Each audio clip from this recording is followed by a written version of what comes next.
প্রিয় দর্শক আসসালামু আলাইকুম। আপনারা সবাই কেমন আছেন? আশা করি আল্লাহর রহমতে আপনারা অনেক ভালো আছেন। আজকে আমি অনেক খোঁজাখুঁজির পর একটি ওষুধি গাছের পাতা নিয়ে হাজির হয়েছি আপনাদের মাঝে। বন্ধুরা, এই পাতাটি আপনারা দেখতে পাচ্ছেন। এই পাতাটি যে কি একটি উপকারী একটি পাতা, আপনারা যদি জানেন তাহলে আপনারা অবাক হয়ে যাবেন। এই ওষুধি গাছটিকে আপনারা কিন্তু অবহেলার চোখে দেখে থাকেন, বা ওষুধি গাছটিকে কিন্তু আপনারা অবহেলার চোখে দেখে থাকেন।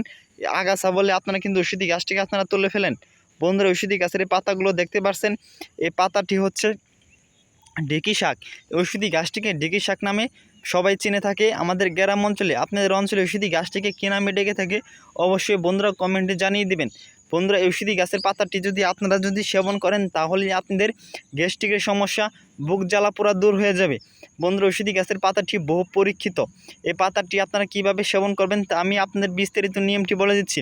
তার আগে বন্ধুরা, ঔষধি গাছটিকে আপনারা কোথায় পাবেন তা আমি আপনাদের বিস্তারিত নিয়মটি বলে দিচ্ছি।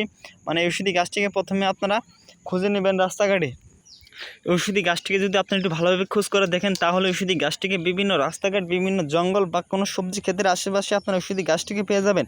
বন্ধুরা, তারপর ঔষধি গাছটিকে আপনারা তুলে নিয়ে তারপর ঔষধি অনেকটি আপনারা তুলে নেবেন। তারপর আপনারা চাক করে আপনারা শাক ভাজি করবেন। এই পাতাটি আপনারা চাক করে শাক ভাজি করে তারপর আপনার ভাতের সাথে সেবন করবেন। দেখবেন যে আপনার গ্যাস্ট্রিকের সমস্যা দূর হয়ে গেছে। বন্ধুরা, ঔষধি গাছের চেয়ে বহু পরীক্ষিত। বন্ধুরা, এই পাতাটি আপনারা দেখতে পাচ্ছেন একটানা 7 দিন বা 5 দিন সেবন করবেন তাহলে দেখবেন যে আপনার গ্যাস্ট্রিকের সমস্যা দূর হয়ে গেছে। যদি কোনো রোগী বলতে পারেন যে পাতাটি খাওয়ার পর আমাদের গ্যাস্ট্রিকের সমস্যা দূর হয় নাই, তবে আমরা আমাদের কবিরাজ চিকিৎসা ছেড়ে দেব। বন্ধুরা, যদি আমাদের ভিডিওটি আপনাদের একটু ভালো লেগে থাকে অবশ্যই আমাদের চ্যানেলটি সাবস্ক্রাইব করে দিয়ে আমাদের সাথেই থাকবেন। আমরা আপনাদের মাঝে আরও নতুন নতুন ওষুধি গাছ নিয়ে হাজির হব। ধন্যবাদ সবাইকে। আসসালামু আলাইকুম।